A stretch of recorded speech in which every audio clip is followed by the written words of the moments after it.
Pas cek dia bilang, waduh dokter shock kok masih ada. Nah dia takutnya apakah ini regrow atau memang sisa dari ketika dioperasi mungkin kan ada yang jatuh atau apa. Iya. Sisa yang kecil itu tuh nempel sama blood vessel karena dia letaknya kan di batang otak. Jadi it's really Hati-hati. ini adalah di tempat yang sangat sulit dan sangat krusial nih, nyenggol kanan nyenggol kiri sedikit tuh dampaknya vital banget kan. Saya dengar benturan itu juga bisa menjadi salah satu faktor risiko. Saya pernah punya kasus Mbak Marcella. Pasien saya bullying ya, korban bullying, anak umur SD lah, 5-6 tahunan. Kursinya ditendang, dia mau duduk, kursinya Jatuh, tendang, kena jatuh kepala. ke belakang, kena kepala. Ibunya bilang ke saya, dok, saya sudah ke dokter bedah saraf dan nanti dokter bedah saraf bilangnya ini masih bisa kita observasi karena perdarahannya ringan, nggak banyak, jadi nggak usah diintervensi dulu. Setahun kemudian itu berubah menjadi suatu Tumor. masa padat.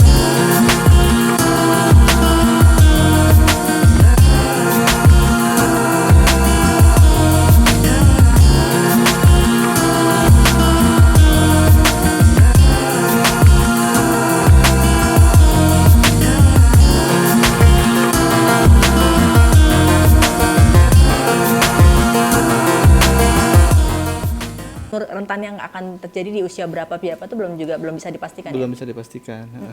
Kalau umur setahun kan harusnya kan cuma baru bisa ngomong mama, papa, mungkin kayak gitu kan, sakit, paling kayak gitu doang kan nggak bisa menjelaskan sakitnya di mana, sakitnya Dia seperti 8 apa. bulan waktu itu. 8 bulan ya. Apalagi 8 Bisa bulan ngomong. kan. Iya betul. Nah, Tadi gitu. seperti Mbak Marcella menyampaikan bahwa treatment yang dilakukan Mbak Marcella langsung dari dokter umum, mungkin dokter anak, dokter apa. Nah sebenarnya kalau misalkan mendapati hal seperti itu, yang harus dilakukan oleh para parents adalah apa? Kita harus ngapain dulu pertama kali? Pertama kali pasti harus langsung datang ke dokter ya, dokter manapun lah. Yang penting untuk asesmen awal aja dulu. Ini anak kenapa? Kalau misalnya nanti dokter, misalnya ke dokter umum atau ke vaskes pertama ya, puskesmas atau klinik terdekat gitu kan. Kalau memang nanti dokter memang dirasa ini, ini kemungkinan ada penyakit yang lebih berat daripada kondisi yang disangka-sangka kan, pasti kan akan dirujuk nih ke vaskes berikutnya nih, ke dokter anak ataupun dokter bedah saraf. Sebetulnya kalau misalnya udah kondisi seperti ini kita curigai ke arah tumor atau enggak ke arah suatu massa atau enggak perdarahan pun di bagian otak, kita langsung betternya sih langsung ke dokter bedah saraf sebetulnya seperti itu, karena memang ini ranahnya bagian dokter bedah saraf seperti itu. Berarti. Tapi tadi seperti yang disampaikan oleh Mbak Marcella, ketika sudah diambil kemudian ada kemungkinan untuk entah regrow lagi atau mungkin memang ada sisa, itu memang berarti memang bagian dari memang tumor itu memang tidak bisa diprediksi ya di dalam itu ya. Iya, betul. Oke, baik. Nah kemudian tadi setelah selesai itu Mbak, berarti di usia berapa yang dari Bali kemudian ada muncul lagi tadi Mbak cerita tuh, berarti usia berapa Magali itu lagi? Itu usia sudah hampir 3 tahun. 3 tahun. Cuman kalau saya ya menurut hemat saya sesuai dengan perjalanan dan pengalaman yang saya lewati, kita nggak akan bisa justifikasi Betul. itu sakitnya itu tumor dan segala macam. Yang pasti begitu anaknya pusing, sakit kepala, kalau dia udah bisa bicara penglihatannya agak terganggu, terus kemudian ada salah satu motorik syarafnya yang lemah, itu kan berarti ada hubungan sama syaraf. Iya. Kalau saya rasa itu langsung cari dokter neuro, syaraf atau bedah syaraf, dokter syaraf dulu, karena sesuai dengan pengalaman saya beberapa kali ke dokter dibilangnya flu. Iya. Gitu loh, itu justifikasinya kan salah banget gitu, dan itu kan sebenarnya membuat kita jadi menunda-nunda yang harusnya kita udah lebih cepat ditindak atau lebih cepat tahu sehingga kita tahu bagaimana pencegahannya. Jadi menurut hemat saya justru udah harus ke spesialis yang memang terkait. Itu penting banget tuh, deteksi awal. Lebih baik langsung ke misalnya nih ada pelemahan terhadap tubuh atau udah langsung ke syaraf aja gitu. Jadi jangan ke yang lain-lain karena nanti malahan jadi memperlambat proses. Oke. Nah kembali lagi ke Magali, waktu pas dia di di Bali, dia ya ke dokter bedah syaraf yang ada di sana, dan dia harus dipasang selang lagi. Pada saat itu tidak ada pilihan, karena sebenarnya tadi saya nggak mau dipasang selang lagi kan, tapi pada saat itu katanya pilihannya cuma itu yang terbaik. Tapi ya udah akhirnya dia dipasang selang, cuman memang di kepalanya tuh ada titik hitam yang kita tuh nggak tahu apa pada saat itu, kayaknya nggak tahu kena dari apa ya, di sana sih terjadi benturan, cuman dia muntah-muntah dehidrasi. Jadi karena dia dehidrasi akhirnya dia terstimulasi lagi. Nah kalau pada saat itu saya nggak tahu bahwa itu penyebabnya dehidrasi itu pada saat itu ya. Tapi akhirnya dipasang selang, akhirnya dia recovery-nya lama sekali tuh. Itu ada sebulanan lebih di rumah sakit dan dia nggak bisa jalan, itu di situ. Oke. Di proses yang kedua. kena tuh dia nggak bisa jalan, akhirnya dia bisa jalan tuh pelan baru bisa jalan lagi. Tapi setelah itu saya belajar banyak mengenai dehidrasi ini, ternyata hubungannya ke kepala juga. Betul. Nah itu saya tahu dari dokter terawan. Jadi saya konsultasi sama dokter terawan di RSPAD, dia bilang pokoknya dengan kayak gini gak usah intervensi macam-macam, yang penting rehidrasi. Jadi ketika dehidrasi harus rehidrasi cepat. Apakah itu pakai, kalau udah parah pakai infus. Intinya nih anak nggak boleh kurang minum, nggak boleh kurang istirahat. Jadi ini harus balance cairan di tubuhnya. Nah beberapa kali setelah itu dia ada tuh beberapa kali pusing, akhirnya ke rumah sakit saya cuma minta nggak usah diapa-apain, tolong diinfus. Ketika saya minta diinfus, akhirnya dia keluar, akhirnya nggak apa-apa, keluar rumah sakit. Jadi nggak ada lagi tindakan yang macam-macam gitu, cukup direhidrasi gitu. Nah setelah itu saya belajar, dan di situ kan juga mungkin dokter bedah, ya udah deh ikutin ibunya, katanya ibunya mau direhidrasi, menurut mereka agak aneh gitu. Ini nggak ada hubungannya dengan dehidrasi dan rehidrasi untuk masalah kepala gitu. Kalau dokter bedah syaraf waktu itu seperti itu kan. Tapi karena saya bilang udah coba aja deh dok, mungkin dia kurang cairan. Ternyata dokternya bilang, oh iya ya kok udah gitu. Ternyata begitu dehidrasi bisa terselesaikan. Itu terjadi sekitar 3 kali tuh saya melewati proses masuk keluar rumah sakit, pusing, lemes, kan kita takut kan. Pokoknya begitu udah pusing, lemes, muntah, wah itu udah tegang. Karena dia udah punya background tumor. Kalau untuk anak biasa pusing, lemes, muntah, bisa juga diare gitu kan. Akhirnya lemas, dia perlu dehidrasi. Nah ini kan karena dia punya background itu, jadi kita tuh pasti begitu gejalanya itu deg-degan. Kalau panas kita nggak begitu deg-degan karena nggak ada gitu ada hubungan dengan kepala ya dok. Tapi kalau udah tadi itu 3 unsur, lemes, muntah, pusing sakit ya, kepala, pusing, aduh itu udah tegang banget pokoknya. Nah akhirnya itu sempat tuh 3 kali setiap saya ke Australia, ke Jepang kita liburan, jalan-jalan ini selalu kambuh. Karena mungkin nggak boleh kelelahan itu ya, faktor kelelahan sama faktor cairan itu ya. Akhirnya saya selalu ingat kata-kata nggak boleh kurang cairan, rehidrasi. Pulang lagi, alhamdulillah gitu. Nah terus ya udah alhamdulillah sih sampai sekarang. Sekarang sudah usia 9 tahun, 10 tahun. 10 tahun sekarang, kemudian alhamdulillah banget, dan dia sudah seperti biasa juga ya. Seperti biasa, semuanya seperti biasa, dia cuma kidal ya. Kanan kiri, karena waktu itu kan dia di sebelah kanan, otomatis yang kiri yang lebih lemas, dia kidal. Saya nggak tahu, tapi karena waktu itu dia masih kecil, saya nggak tahu apakah dia kidal dari lahir, apakah gara-gara itu. Tapi dia selalu, karena dia kidal, dia taunya karena kepalanya, dia selalu kayak mencoba membuktikan kanan saya juga bisa. Dia pengen tunjukin bahwa dia bisa kan, tapi dia golf, dia tenis gitu. Coba kanan kiri kan, kalau golf tangan kanan, tapi powernya ada di tangan kiri. Makanya saya tidak memberikan stick golf untuk anak kidal, saya tetap kasih stick golf untuk normal, karena saya tahu golf itu powernya ada di kiri, makanya pukulannya dia itu kencang banget gitu. Dan sekarang dia nulis kemarin, kayak saya lihat, oh abang pakai tangan kanan, dia coba-coba nulis pakai tangan kanan, ternyata pelan-pelan bisa juga. Jadi dia sekarang bisa kanan bisa kiri gitu, tapi memang powernya lebih gede di kiri. Jadi udah ada perkembangan yang cukup bagus. Cukup bagus. MRI terakhir juga the brain itu growing. Berarti masih kontrol-kontrol lagi untuk yang check. Waktu itu terakhir sih sempat kontrol setelah 2 tahun 3 tahun kan pandemi nggak pernah kontrol. Akhirnya kontrol. Terus Prof Eka bilang bahwa wah ini blessing loh, dia bilang, karena di sini terlihat tuh dari sebelumnya kan bolong, dan ini otaknya grow, baru otak anak tuh benar bisa tumbuh. Dia bilang bisa nggak saya jadiin ini contoh kasus, kalau dia kan ngajar di Harvard, di Oxford, bahwa this is one of the case gitu yang bisa gitu loh, dengan akibat tumor segala macam, tapi ada penyembuhan secara natural gitu loh, dari tubuhnya manusia tersebut. Nah sebelum itu sempat saya satu tuh di Australia, jadi saya sempat ke Jepang, ke Australia. Mereka dokter-dokter di sana maunya tuh diambil lagi dong. Jadi dia bilang sisanya kenapa nggak diambil semua.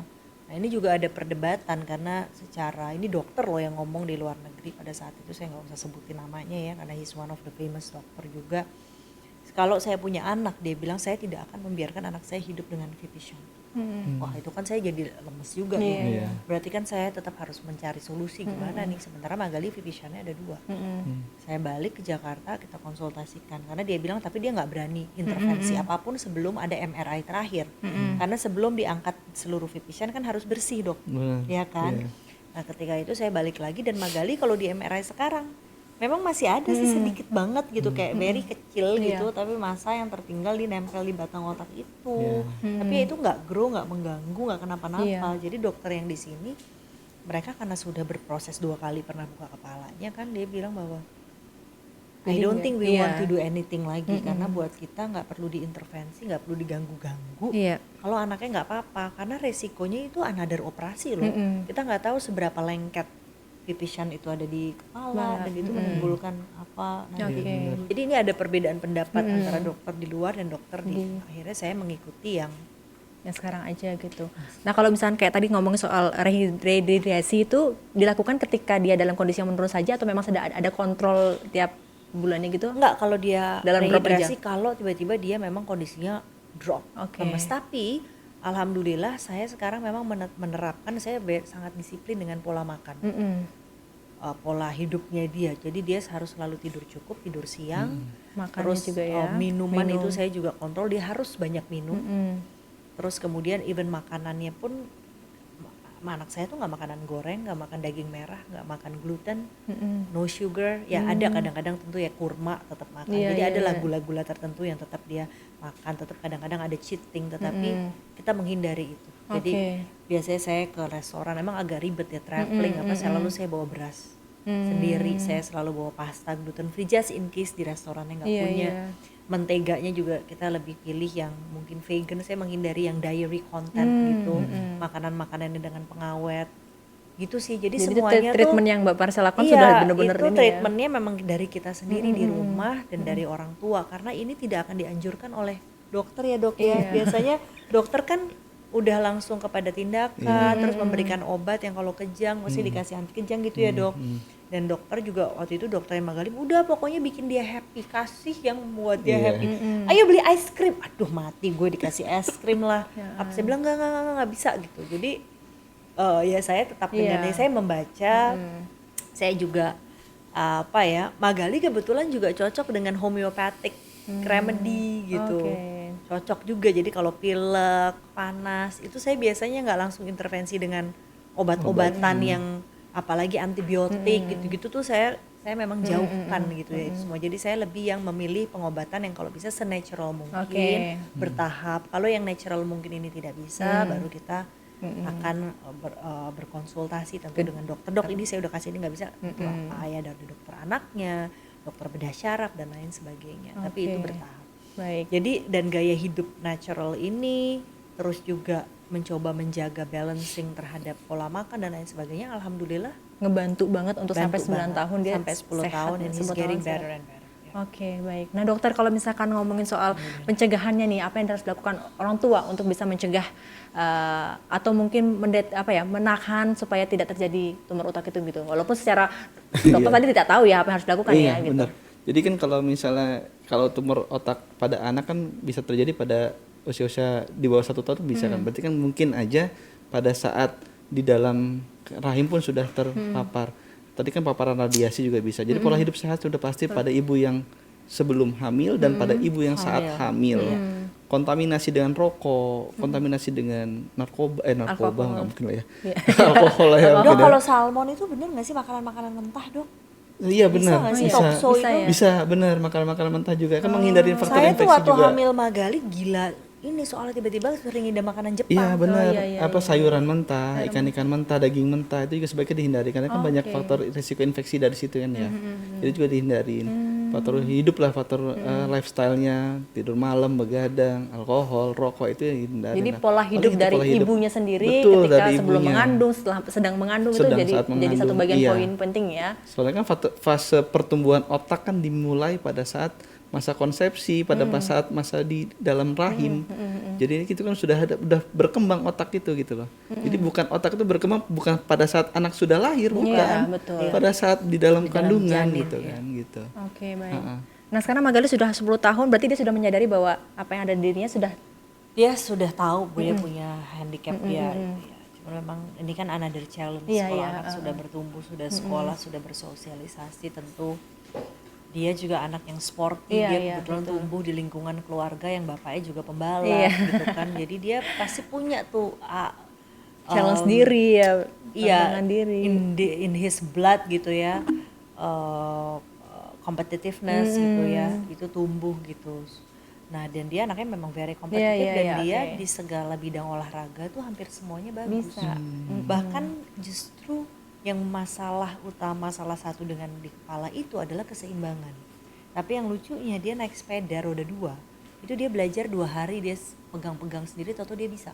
Dan dia ekstrim banget, Iya, bisanya iya, tuh iya. bukan sekedar bisa, dia tuh bisa Ngebut. ngetrail, bisa segala macam Lepas yang tangan. lepas tangan gitu yang, Iya, yang iya, kita iya. tuh sampai ngeri banget. Terus dia nyetir mobil go-kart bisa ngebut Iya, banget iya, dan iya.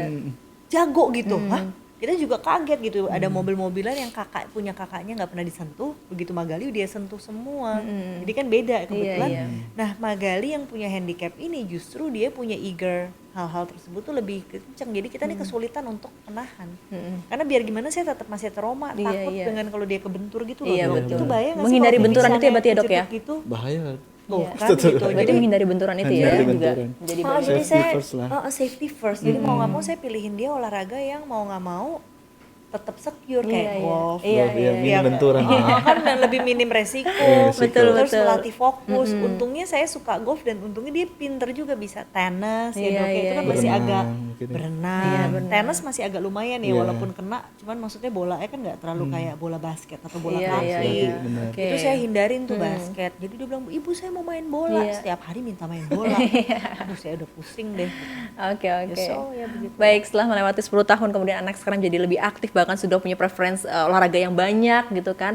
Kira-kira apa yang ingin Mbak Marcella sampaikan untuk para orang tua di sana yang mungkin saat ini sedang mengalami juga seperti 9 tahun Mbak Marcella kemarin hadapi? Silakan Mbak, boleh. Saya sejak kasus Magali itu sering sekali dapat DM.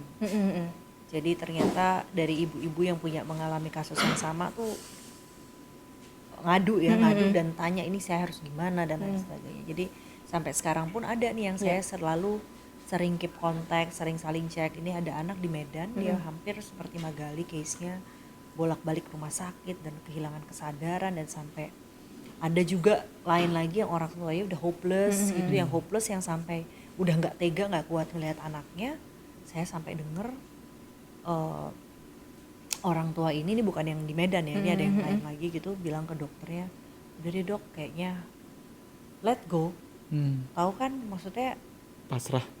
pasrah, udah kayak malah nggak mau diusahakan lagi, dikutak-katik sampai itu mempertahankan keberlanjutan hidupnya, tapi udah terlanjur terlalu kasihan. Nah ini very crucial ya, karena ini sangat secara psikologi sangat mungkin dihadapi khususnya untuk para ibu ya, karena mereka yang melahirkan, pasti mereka yang akan paling 100% merasakan. Nah sebetulnya selain kita harus tetap punya keyakinan ya, bahwa karena keyakinan dan kekuatan pikiran ibunya nih impactnya gede banget. Ya saya percaya sekali the power of mind, saya percaya sekali dengan energi gitu. Jadi ibu ini kan yang kontak batinnya langsung. Jadi ketika ibunya justru punya faith, punya keyakinan dan terus membisikkan keyakinan itu ke anaknya, pasti itu juga punya efek domino gitu. Itu pasti juga akan mentransfer kekuatan dan keyakinan untuk sembuh dan kepada anaknya. Nah itu apapun hambatannya, saya percaya sekali itu powerful. Itu satu. Kedua, kita tetap harus percaya tidak hanya dengan tindakan, tapi prevention. Nah prevention ini ada prevention sebelum, ada prevention sesudah pasca operasi. Nah jangan terlena ketika ini sudah beres di tingkat wilayah kedokteran, terus ya udah menjalani hidup pasca sesukanya. recovery-nya itu ya. Tapi justru recovery itu menjadi very crucial period, dan lifestyle, yang tadi saya bilang lifestyle, konsumsi makanan itu penting banget.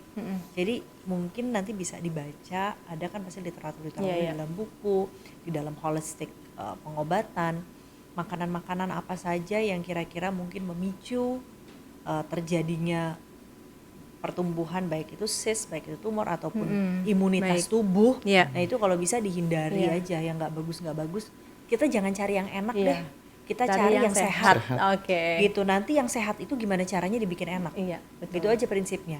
Jangan cari yang bikin anak-anak happy, tapi ujung-ujungnya nanti jadi masalah ujung-ujungnya lagi ya. nggak begitu bagus buat dia. Jadi kita kasih yang kualitas. Saya lebih baik kasih singkong sama ubi dibanding saya kasih dia misalnya burger gitu. Burger pun ya kita bisa buat kok burger dengan cari yang ayam kampung, Bahan-bahannya ya. yang tidak Iya. digoreng, yang di-grill, yang rotinya mungkin kalau bisa gluten free. Ada Iya. cara-cara. Iya. Jadi sebagai orang tua kita harus mau ekstra ribet.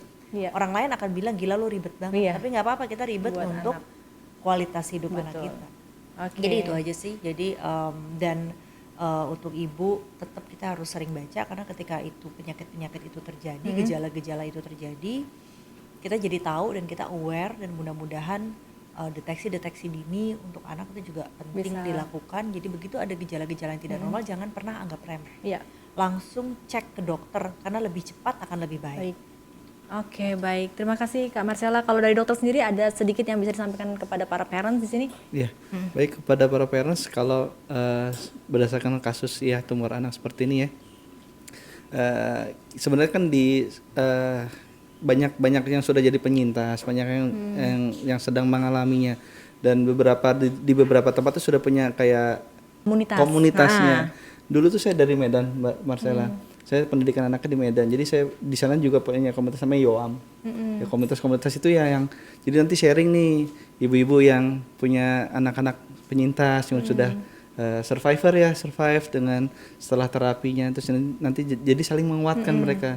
Nah, akhirnya mereka membina salah satu kekeluargaan yang lebih baik lagi kan. Jadi saling menyemangati pada saat sedang terkena tumor ini kan jadi disemangati. Jadi ya tadi kan ada yang sampai yang udahlah saya pasrah aja. Jadi kan kalau ada yang sudah pernah itu jadi kan disemangati jadi lebih inilah. Jadi benar tadi kata Mbak Marcella apabila sudah punya gejala-gejala yang spesifik ya terhadap kondisi seperti ini segera langsung periksakan. Jangan nanti dulu, jangan tunggu-tunggu dulu nanti takutnya nanti malah lebih buruk lagi ke depannya. Ya, Karena seperti ini itu. bukan penyakit seperti kanker ya. Kanker itu membahayakan nyawa tapi berproses. Nah, kalau ini tindakannya harus saat itu juga. Jadi emergency operation ya, Dok ya jatuhnya ya. Kamu tidak lakukan sekarang yang seperti tadi dokter Dan bilang, efeknya bisa juga mengancam jiwa, langsung ya. bisa Ini meninggal efeknya saat ini. itu Iya, juga. betul, Gitu. baik.